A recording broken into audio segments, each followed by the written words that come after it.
City Jazz Sessions is about great music, arts, and entertainment. We are located in St. Louis, Missouri, and available to performance art lovers worldwide. Follow us on YouTube, Facebook, Twitch, and Twitter. You can email us at cityjazzsessions@gmail.com.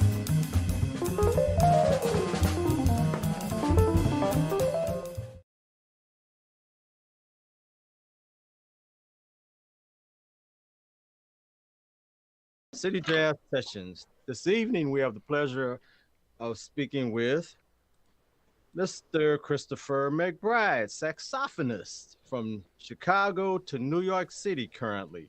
How you doing? Dion is with me, and we're gonna get this going. We had a nice introduction, but how you doing?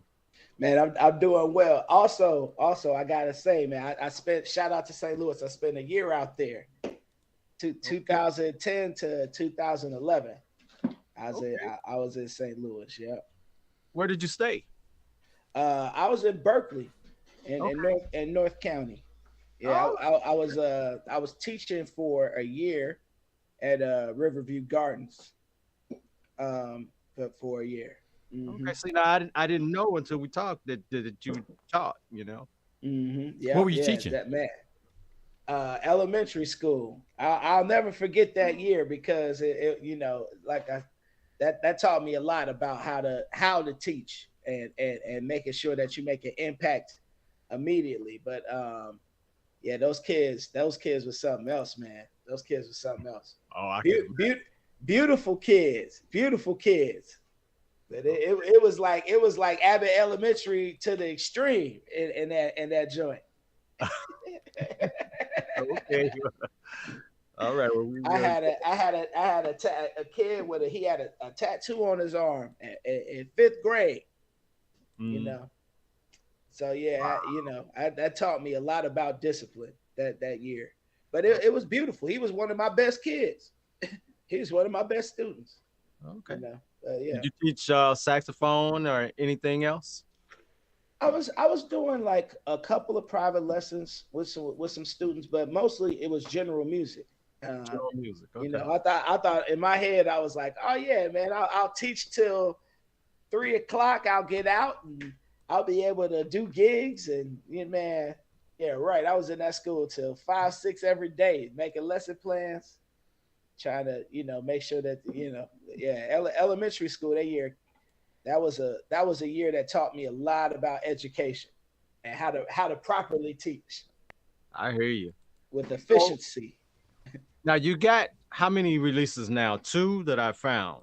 Yep, this is my second release now. Okay. First in New York and second overall. Okay. I've listened to some of the music, and I gotta say there were a couple of tunes that really stirred me, man. But and well, I'll tell you the two that I liked. Four, I think that's pretty much a classic. Mm. Who wrote that Man, originally? well, that's an interesting story. Miles Davis made it popular, but Hmm. I want to say that was a Victor Feldman composition. Okay. I'm not sure. I'm not sure on that. That Yeah, might be I knew Miles was associated with it. Not sure if right. Miles definitely made it popular. right. I would have to look that up. Okay, tell me about this one because it's just in my brain right now. Right. Girl, Well, yeah. oh, That that's a different song. wait. Girl, get them. Oh, I was like four. I'm like that's from the first album, but I was about to rock with you. Oh, girl, get him, girl, get him. Got to be a Uh, split. yeah, man, girl, get him. That was a tune I wrote. Um, it was about essentially a woman that I knew.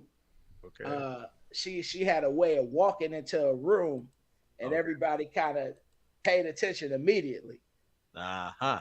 And Okay. so I had that girl get them just always in my head. It's like she walked into a room, everybody just she had a walk on her. It Okay. was it was me. What So did she do? Anything particular for a living? Oh no. She was a regular.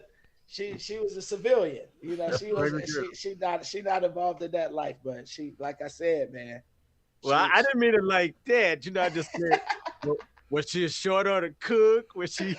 all right, right. The organ donation. Oh, okay. Hmm. That's deep. That's Yeah, deep. she, you know. Well, the song is interesting. It had that down south, that New Orleans stomp to it. Hmm. You know, the Yeah, drums kicking in. I'm like, oh, yeah, okay, yeah, it got to me. yeah. I saw it in New Orleans. I said, oh yeah, I got to write a song about that. Okay, okay. I was feeling it. I was feeling it. Yeah, So tell us about New York man. music scene. New York music scene. I feel New York music scene is uh, it's a high level here. Um, it has its pros and cons like anywhere else, Yeah, but I feel like it is one of the top places to definitely check out the music and to just grow musically mhm, in New York. The history mixed with with the diversity and the culture of the city. Um, I feel like we stand strong with some of the strongest music scenes out there. gotcha. Hmm. Compared to St. Louis. Um, well, so in St. Louis, it's first of all, it's not a lot of places well, I should say it's not as many places to play. Uh-huh. I mean, let's ask a question off the top of your head. How many places do you know musicians to play in St. Louis? Uh, Not a whole lot, especially the genre I like. You know, like the Hmm. type of stuff you play, and you were playing with Tears, and you know, you got the dark room, you got Right, Jazz St. Louis, right. and you got the concert venues, but those are more fun. Sheldon, Yeah, right? Sheldon, right? I mean, so you got Cigar in. Yeah, That's a spot you could, people could play at. Um, you got, I mean, that oh man, it's that one spot. My man Kendrick plays at all the time. But I mean, you got about five spots, right? yeah, So in New York, by comparison, in New York, there's five spots in the West Village alone. yeah. You got Smalls, you got Mesro, you got Blue Note. You know you they sometimes what else is down there? And I'm forgetting at least a couple places. Oh, you got Cellar Dog. That's four places. And I mean, and after that, you got at least three more places that play music. So like even just in that square, in that three, 2 mile radius Wow, is seven clubs. I see. You see what I'm saying? Uh-huh. Um, and it's incredible players all over. I mean, people go on tour. Look, like realistically, you can't not everybody could take the whole band. You see Bob working with some of the top people in the country. And all of the cats that live pops. They work with cats who come through town because you always need people in different towns. Mhm. So again, as vital as New York is as a scene, is so vital to have scenes like St. Louis. All the cities because it's always important to have cats in town that are playing the music at a high level, and it's a lot of people in St. Louis doing that, and hopefully more venues that can support that because like I said, I know it's a lot of people writing original music and a lot of original voices, and I would love to get them heard more uh, throughout, Sure. and really valued my time when I was out there. I got to get back out to St. Louis. That's my goal in the next couple years, man. I haven't brought a band out there since 2015, so Just I let us got to, know. yeah, I got to get out there. Leon, did you have anything? Go ahead. So, um, another thing that comes up when we talk about the music scene in St. Louis. That there's not as many clubs. Mhm. This has been something I've been hearing about ever since I started getting into music, listening to music. Is a lot of the artists complain about the pay scale here. I don't know if it's gotten any better. I haven't heard much conversation lately. Hopefully it has, but when you come to St. Louis, do you expect to get what you get in New York or somewhere else? Well, the last time I played St. Louis, it was a door situation, Okay. which was fine. Like I said, it was something I was passing through. I did find at the door the place sold out, so it was fine. But I'll say this as a New York artist, most of the time when I'm traveling, that's when I'm making money. You know, Okay. the New York gigs. I mean, local. At the minimum, most bars are gonna pay 150 at the minimum. You Hmm. know, um, but like I said, most of the time when I'm making real money is when I'm out of town. Performing or teaching or doing Okay. something like that. I, Um, so, but I mean, yeah, the pay scale is whack everywhere. We need more money everywhere. Everywhere needs more money, and the minimum needs to be higher. But I mean, just again with the rise of inflation, I mean, exactly. if cats musicians been making the same money since the 70s. You go out, you make $100. You know what I Right. mean at a spot. $100 in 2022 is gonna hit different from $100 in 1970. Oh, heck yeah. You know, that's 50. That's 50 years, 50 plus. So it's like the pay scale just needs to be higher in general. But Right. How do you we know, fix that? how do we fix that? Well, yeah, man, yeah, yeah. We Oh, get no. into this is what needs to happen. People tell me it can't happen, but I don't know. I feel like maybe we just haven't found the right cat to inspire. But Mm, this is what needs to happen. Musicians need to say, "Hey, we're not gonna play no clubs for a month. mm. Everybody take a month off, go practice, do whatever. But we not and be prepared. We need to be prepared to take off multiple months. But until the pay scale is this, we not playing. You know. But again, like I said, the different venues, you know, um, and again, I don't want to speak. I haven't been in St. Louis enough to speak on the scene.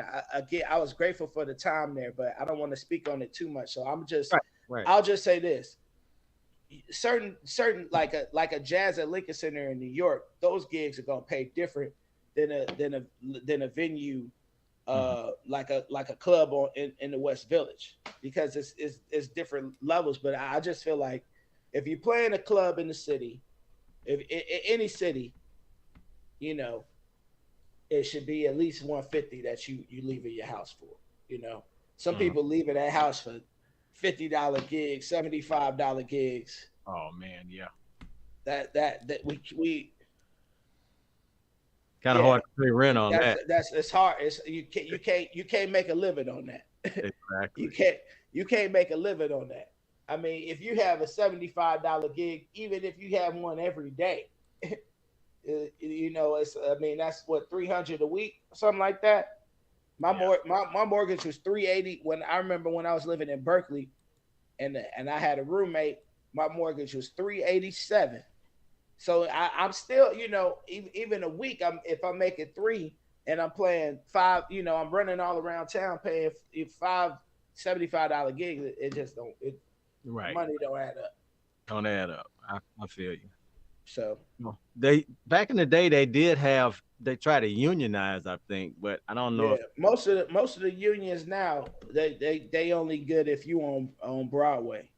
If yeah. you if you work at Broadway or you work at a TV show, then the union they're gonna do something for you. If you not doing none of that, they can't help you. Got And you know, yeah, I think the whole musicians need to be. This is again. I'm not a fixer, but I have seen things that work.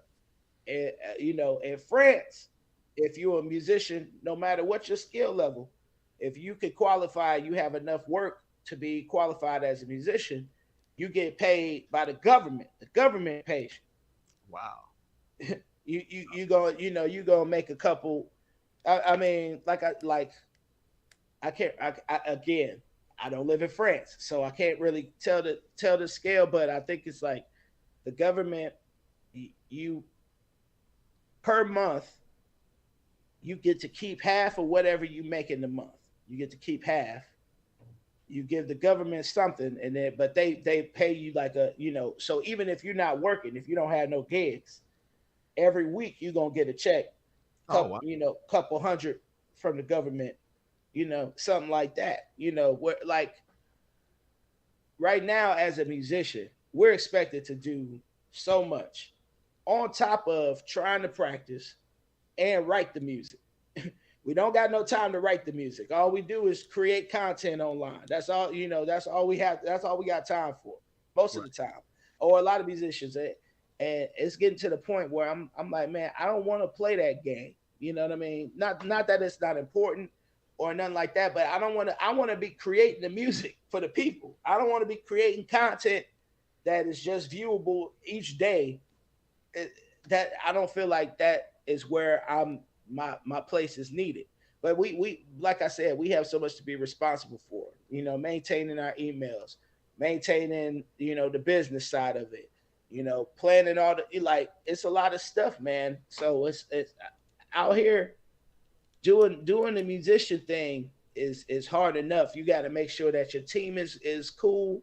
Try to get people that'll work with you, and most importantly, that you have the time to actually be a musician, to write the music, to rehearse the music with your band. Like we don't even get the time to be a musician because of the grind is real out here. If you're not doing everything you can, you're not gonna be able to really, you know, put food on the table. Especially, again, like I said, in St. Louis, like if the market is super small and it's not as many gigs, Right. you gotta find different ways to earn income besides the musician thing, which is, like I said, it's a lot of cats out there playing at a high level.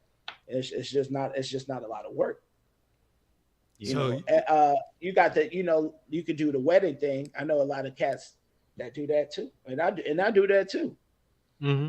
so you mentioned being an independent artist. What do you like about being an independent artist, or would you prefer that most music be, you know, controlled by, you know, management companies and that kind of stuff?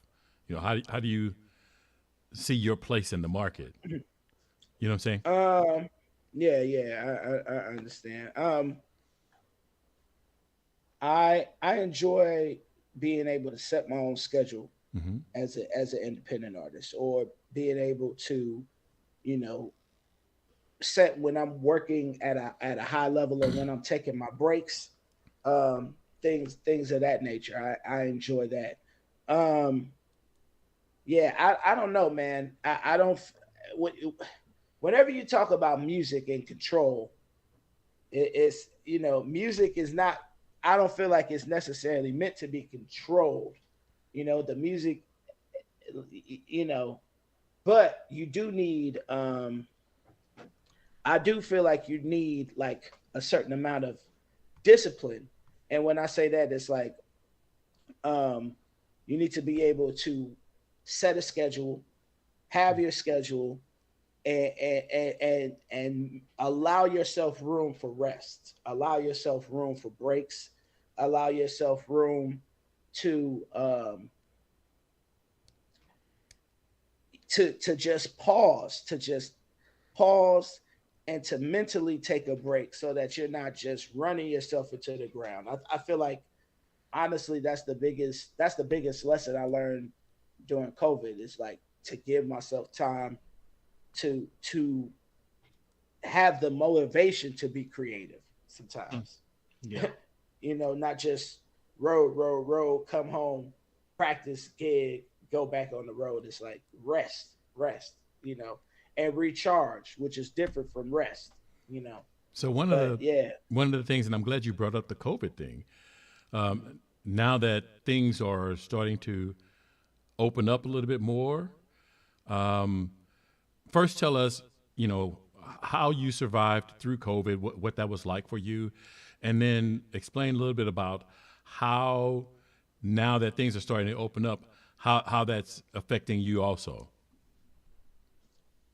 um, man, COVID was interesting. As y'all know, New York was kind of the epicenter of where everything was going down. Yep. A lot of people in a small mile radius, which was, COVID was, yeah. So um, being out here was interesting.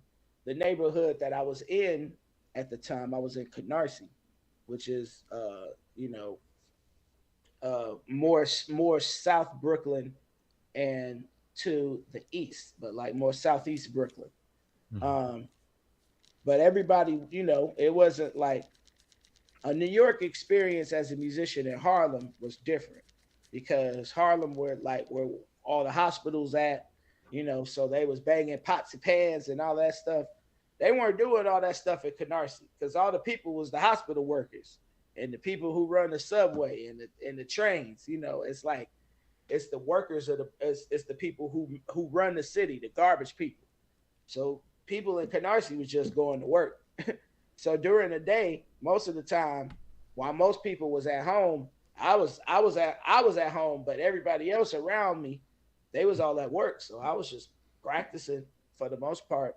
Um, I'm glad I'm very comfortable with myself. I spent a lot of time with myself, and I'm glad that I'm glad I was comfortable with that. But it was tough at first, man. The first couple of weeks, it's like, man, you put all this work into being a musician, and I mean, your career might be over. It look, we don't know what's happening. We supposed to be in the house for 2 weeks. That Right. was it. It turned into a year plus 2 years. So it was a scary time, but um, again, besides COVID, which killed millions of people, which is that's a terrible thing. But again, personally for me, what it taught me was just taking again value in things that are not music. It can't just be all music and this. Like your family is important. Spending time with people, your loved ones is important. Your friends and other people that you care about. It's like you know it's more to life than just music or just our jobs or just our careers. It's like like when the chips are down and you by yourself, no none of this is gonna matter. It's really gonna be about the family you have, the people that you love.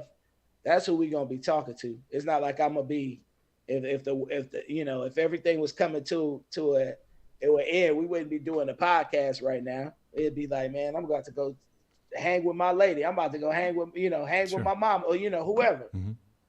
It's like so So, just taking value in other things besides what's right in front of me. The big picture. You know, mhm. um, but that's yeah, man. COVID was being in COVID in New York was a very interesting experience because I mean, for the most part, the streets were empty most Hmm. of the time, and besides when the protests started happening, and later 2020, but other than that, the streets were empty. It was deep. So how are you now that things are starting to get back to normal? Are you getting back into a routine? Is it getting easier to find work, or is it still pretty tough out there? Oh yeah, man. I've been. I mean, yeah, I've been back at it since uh, I want to say middle of 2021. So I've been kind of back to work for a minute, Hmm. and Yeah, again, where I'm at in my career, um, work is good. Plentiful. I would say is a stretch of a word, but I would say work is good. I'm able to kind of choose what I want to take. I'm not just taking stuff just to take it. And yeah, it's been, but I want, yeah, 2021 in the middle of the year, I would say is like when things started. Work was just working again. So yeah, So now, but how? it's been all right. Okay, good. So how has technology helped you in your music creation? How do you use it to your advantage? I don't, as far as writing goes, I don't do I use Sibelius, like which is a music software notation program to write stuff. And and after COVID, I did get some recording equipment, so I can record stuff from my home. And but I like, as far as like futuristic sounds and stuff like that, keyboard sounds and patches, I don't really experiment with those until I'm in, like, if I'm doing like my record for the studio, then I'll have the keyboard player experiment with different patches and things like that. But I mean, technology plays a role into it. I mean, we're doing Zoom right now to do this call. Hmm. Yeah. So technology definitely plays a role into what I'm doing. I could teach lessons from anywhere in the world now if I want to. I can record stuff. I've been sending stuff from my home studio all over the world, and in every genre, African music, house music, everything, just creative dance. I've been recording all types of stuff out of there. The film project, the project that I record that I won the Grammy in, the project I won the Grammy with, I recorded from my bedroom in Harlem. No. So it was a remote project. So we never even saw each other until the night of the Grammys. So speaking of the Grammy, what category was that Grammy in? That was in large jazz ensemble, best large jazz ensemble. Okay. Hmm. How large was it? Well, I mean, it's a typical big band. But Stephen Feifke and Bajan Watson, Generation Gap Jazz Orchestra. Okay. But yeah, just a typical big band. It was like a, yeah, four trombones, four trumpets, five saxes, guitar, rhythm section, It's a nice size. some singers. Yeah, Any strings? no. I mean, besides bass, Yeah. but Okay. no. Awesome. So did you So get an opportunity to go up on stage? I didn't, man. Honest, everything happened so fast. First of all, uh, Feifke and Watson were sitting in a different part of the telecast, and we didn't really talk about it as a group. So we just let the band leaders go on stage. We didn't go on. Plus, yeah. But everything happened so fast, and honestly, I wasn't even expecting them to call us. So I, I like when they called us, I was like, whoa, you know, wow. yeah. But it was crazy. Okay. So tell me, what do artists like yourself think of these streaming services now that everybody's using for music? Good, bad? Mm, It's this is how I am. This is the way I am. Things are gonna happen in life. Now, you can either buck against it or you can just try to use it towards your advantage. The streaming services. I mean, yeah, it's terrible, man. You get a stream, you get thousands of streams, and you make pennies on the dollar. right. So it's trash. But hopefully we figure out a way to raise that value up. But then you have people like Bandcamp. Bandcamp is beautiful. and you can actually get proceeds of the money. If they sell the project for $20, you receive a nice chunk of that money. You know what I'm saying? So you have things like that, but I mean, it's tough out here, man. It's tough. Yeah.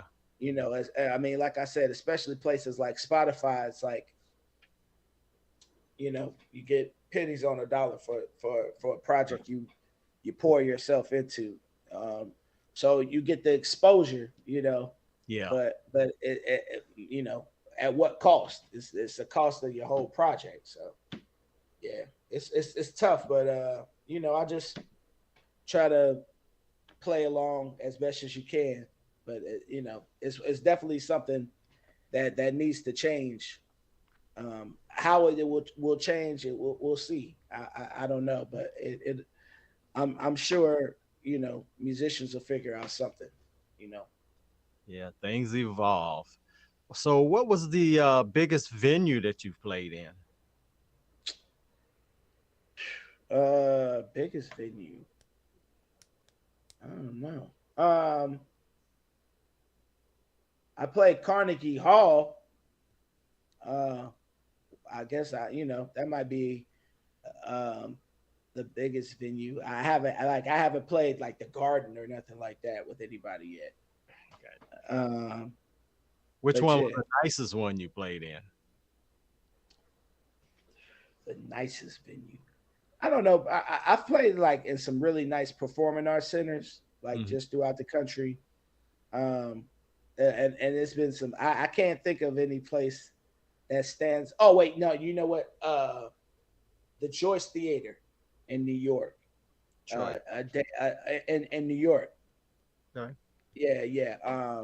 The Joyce Theater. That venue was real nice. The hospitality was nice. That was a real nice spot. So I'll go with the Joyce. The Joyce, like Joyce, or okay, Joyce. Yep, Joyce gotcha. Theater in New York. Haven't heard of that one. hmm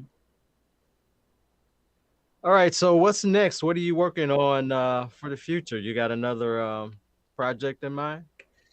Well, yeah. I mean, Ramon dropped February 17th, so that record's out. Hmm. And it's getting some good reviews, some good press, and some good radio spins. If y'all know any DJs in St. Louis, and they, I'll try to get the record to them for sure. All right. Um, let's see what else.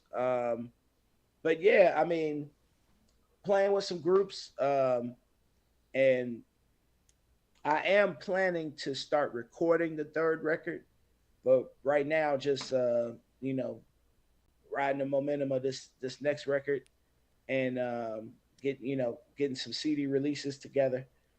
Gonna do my I'm gonna do my New York CD release June 3rd, and my Chicago CD release is July 7th. And man, like I said, hopefully I could get to St. Louis within, if not this year, maybe early next year to do a release there as well. And yeah, and I guess like I said, really getting probably the third project together starting next year, like just recording, starting that process. It takes a while from the recording to releasing. It's a lot of steps. You got to do the mixing, you got to do the mastering, you got to pay for everything. So Yeah. it's a lot of steps, man. I was Yeah. telling one of my boys, I'm like, man, putting out a record is like having a kid, because it's like it's for like you you keep putting money into things. You got to put the money into the radio promo. You got to put the money into press. If you do those things, if not, then you still got to put the money into some type of promo. You got to pay the musicians. You got to pay for the mixing. You got to pay for the mastering. You got to pay for the copyrights. You got to. It's a lot of steps, man. And then you put a lot of money, you pour a lot of money into everything. Then when you get through, people ask you when you gonna do the next one. Right. It's just like having kids. I hear you. All So I was right. just wanted to tag on to that. when you're an independent artist or when you're a small company, you have to wear all the hats. So you have to Yeah. do a lot of work. What are some of the challenges that you faced that you would have liked to done different, if you had an opportunity? Um, I think the thing that I would have done different. I mean, I've been doing this organically, but just understanding that I don't have to do everything myself, and that the things that I'm not great with, I can delegate to someone else. Find somebody who, of course, you need find a little budget, find somebody who will work with you, but you can find ways to delegate certain tasks so that you're not, my biggest goal right now as an artist is to try to find the easy, find the most organic way for me to be able to have as much time as I need to be able to create the music when I'm in town and can create. So that when I'm not in town, I'm not, doing a bunch of other work or trying to get content together. I could sit and create the music and and sit and work music. That's my biggest goal at the moment.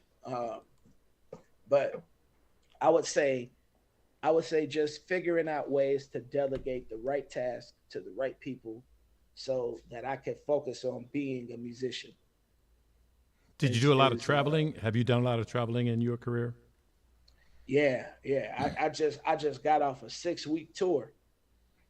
I was doing some educational outreach with a company and playing with the trumpet player Danny Giannicucci. I was playing with another dance company, the Jazz Continuum that I work with in Boston.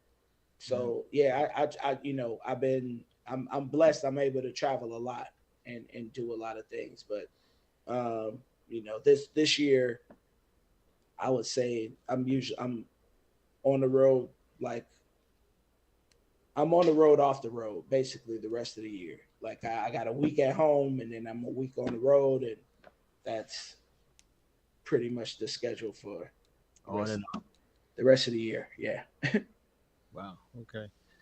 So when you come back to St. Louis, hopefully soon. I gotta get back. I gotta get back. Now that I talk to y'all, I know it's gonna happen. Now that I spoke with y'all, they're gonna be like, oh yeah, Chris McBride, we gotta get Chris back. Uh-huh. I'm gonna be back. Yeah, I got to get back to Bob DeBoo because I'm supposed to be in meeting with him and it got put off. But I'm definitely gonna make sure he knows he can make something happen. That would be great. So when you travel, do you have your a box of CDs or whatever with you? Yeah. I'm actually again I got a team that's not me. Thank Okay. God. I got a team that's working on some merch for Oh, some t-shirts, some different t-shirts with some slogans that I'm known for. And I do have CDs. I want to get some USBs too, because not a lot of people have CD players nowadays. true. But Okay. I want to get some USBs and some download cards. And then of course I got like Bandcamp link, iTunes link, for the record. Yeah. What I do is I got a couple of CD players that I kept, from the stereo, and I just try to get CDs from like guys that I know, like yourself, that I say, hey, you got an autographed CD. I collect those. Those are only CDs I get now. Everything else I just turn on Spotify or whatever. All right. Yeah. Send me your address. I'll make sure I put one in the mail for you. I got one for you. Yeah, I appreciate that. Yes, sir. Yeah. So do you? I mean, I'm guessing that early in your career, you jumped in sessions and played with guys in different venues, just bringing your horn. Do you still do that kind of stuff? Yeah, man. You got to keep the act sharp. It's funny being in New York, kind of like being in the NBA in a lot of ways. I say that it's like you got the cats who've been here for a while They got their gigs, they got they established, and then you got you got a lot of the young pups. They behind you, they hungry, and they playing at a high level. So you got to keep your act sharp. You got to stay ready, man. And when I'm home, I tend not to go out as much. I've been trying to be better with getting out there when I'm at home. It's hard, man. I be trying to chill when I'm at home. Yeah. No, I know. It's like I just be trying to relax. It's like I'm just want to be home. But on the road, I get out quite a lot because it's like, well, I'm on the road, might as well, Right. But yeah, if I'm out, I'll hit a jam session or yeah, for sure, Mm. and see who's playing. I love checking out locals. I love checking out scenes, different scenes, and Yeah. like I said, man, there's so many cats playing at a high level all over Chicago, St. Louis, Kansas City, um, Milwaukee, and those are just the Midwest cities. You got cats playing Philly. Philly has a great music scene. Baltimore, Yeah. Richmond, Virginia. It's a lot of good music going on, man. So I'm, if I'm on the road, I definitely try to be a part of that. And in New York, again, even if I'm getting off a gig, I'll stop at a club and say what's up. Yeah, it's important. I think it's important as a musician to know the musicians that are out there and the musicians who are coming up. So I definitely still get out there and hang with the cats a little bit. So So have you been out of the country? Oh yeah, yeah, yeah. I got I think my next trip out of the country is in August. I'm playing the man. Uh I can't remember. I can't the Adespra Jazz Festival. It's Hmm. it's gonna be in Sweden. hmm, Sweden. Okay. Mhm. Yeah, yeah. But Bjorn Engelstein, man, that's my dude. If he sees this, shout out to Bjorn, man.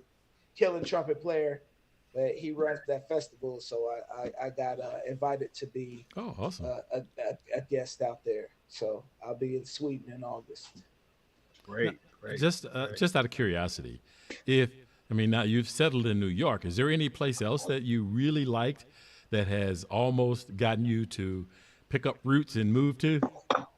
Listen, I I want to say this for the camera so that I'm clear. I go where the money's at. Right now, wherever the money's at, that's where I'll be. I hear Somebody want me to somebody want me to teach their college program, or you know, I got my master's. Let's talk about it. But other than that, right now I'm in New York. Again, career's been going well. I've been doing well as an artist, but I'll live anywhere where the money's at. I love St. Louis when I was in St. Louis. In St. Louis, you can get as sophisticated or as ratchet as you wanted to get. You know what I'm saying? Okay. Like you can be on a rooftop bar or you can be in Brooklyn, Illinois. I love that about St. Louis. That's the best thing about St. Louis. Diversity of Yeah. options. So You do. you know about Brooklyn, huh?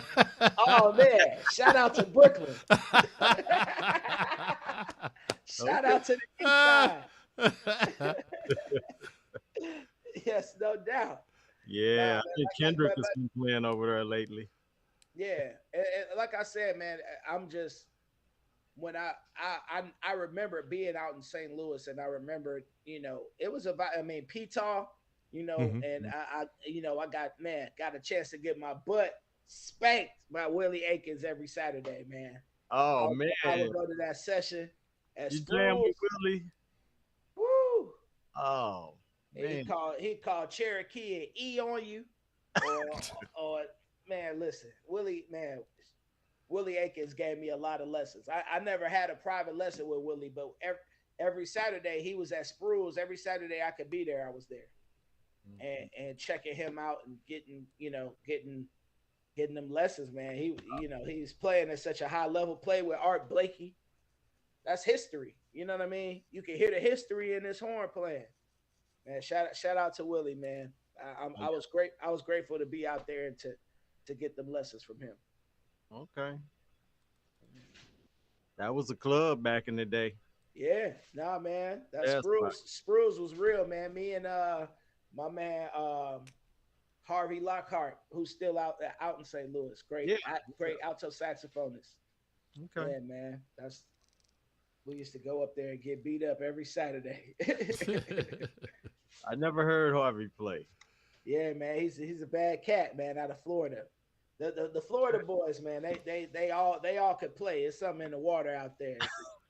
They just all play something, and some of them play. Harvey.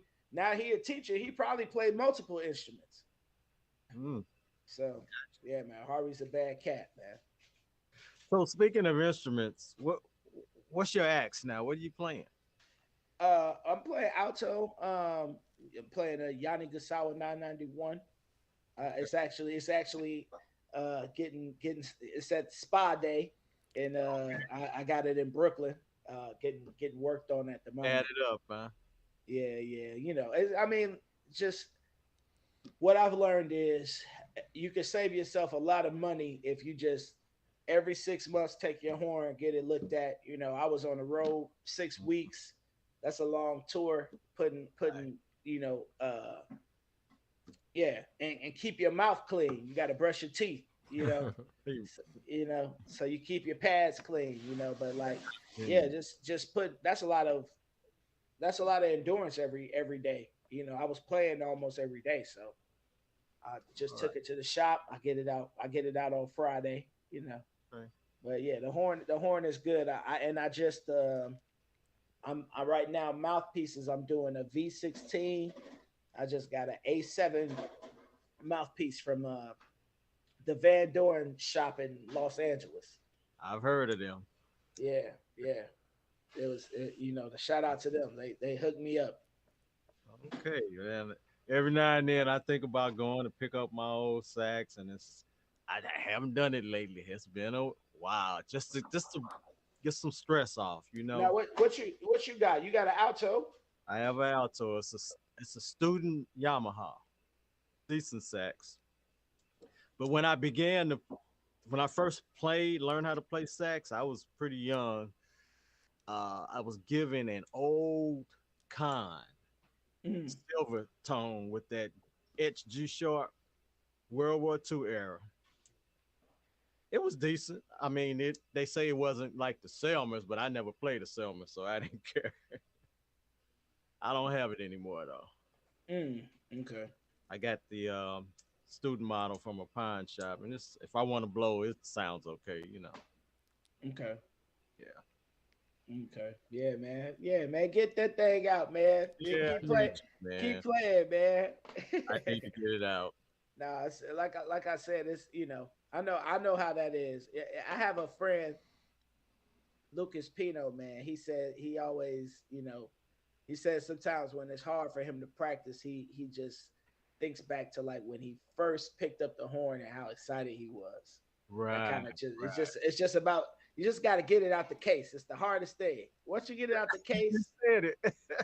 the rest is easy. Right, you said it. That's the challenge. Yeah. Mm-hmm. Well, is there anything else that we need to cover? I think we hit most of the spots here. Anything else, Leon, that you want to ask? No. He hit my spot. He talked about Brooklyn. I was good after that.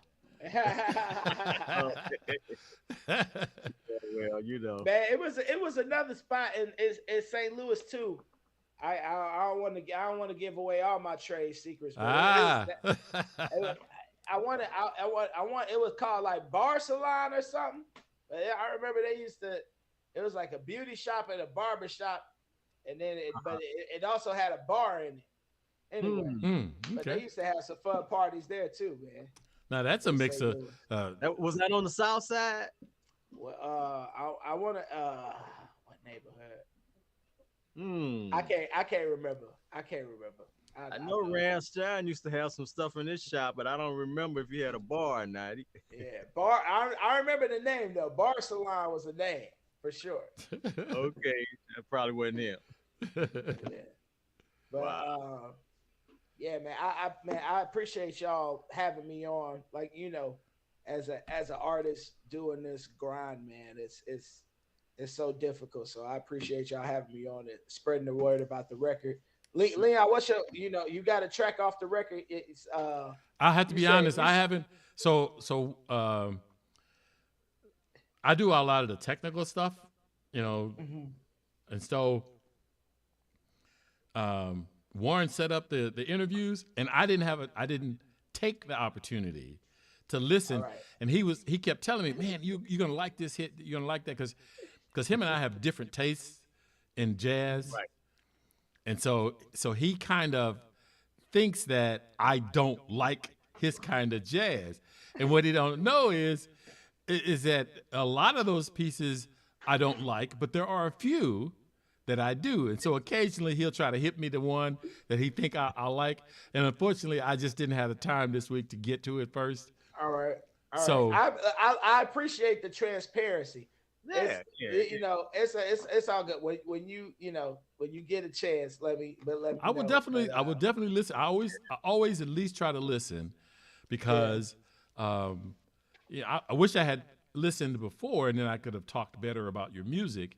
But if you come back on, which we definitely want to give you an opportunity to do, I will definitely, the next time we talk, have listened to you some of your music. All right. All right. No worry. I hold you. I hold you to that. You can count on that.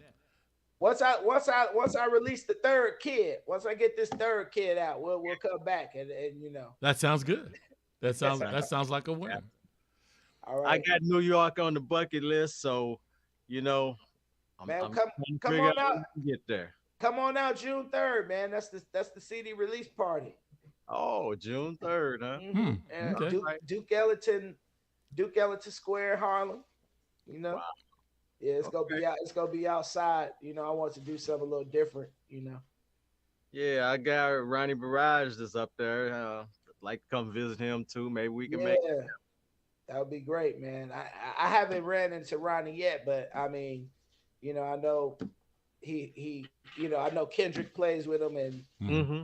yeah, man. Yeah. He played with a lot of people. I'm looking forward to running into him soon, sooner than later. Definitely. I mentioned you when I was shouting out to him, so we'll make that happen one day, man. Yes, sir. All right, so it's been a pleasure, man, and like I said, I'm still listening because I haven't listened to every song. I had the headphones on early this morning. When you hit me up, I was listening to it. I'm like, okay. Well, But good, I man. appreciate y'all, man. And like I said, keep me posted, and I'm sure we'll talk soon. Oh, we really Oh, appreciate you coming on, man. And if you got something that's coming up that you want us to shout out about, let us know. Yeah, you get a big gig or something, we'll post it, Definitely, I Media's worldwide. will. Right. Yeah. I appreciate y'all. All right, All thanks, right, brother. man. All right. Talk soon. Talk soon. Take care. All right.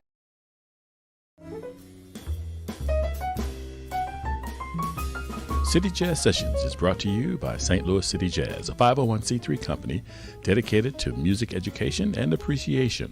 The CEO is Magic Man 50, and for more ways to connect with City Jazz Sessions, visit cityjazzsessions.wixsite.com/St. Louis. The City Jazz Sessions team includes host, content director, and guest coordinator, jazz great Ronnie Barrage. Follow Ronnie at ronniebarrage.biz. Host, website designer, graphic artist, content director, and guest coordinator, singing sensation Leica. Discover more about Leica at leicamusic.com. Additional production services are provided by Lions Den Productions. Go to thelionsdenstl.wixsite.com/home. Please like, share, comment, and subscribe for more great content.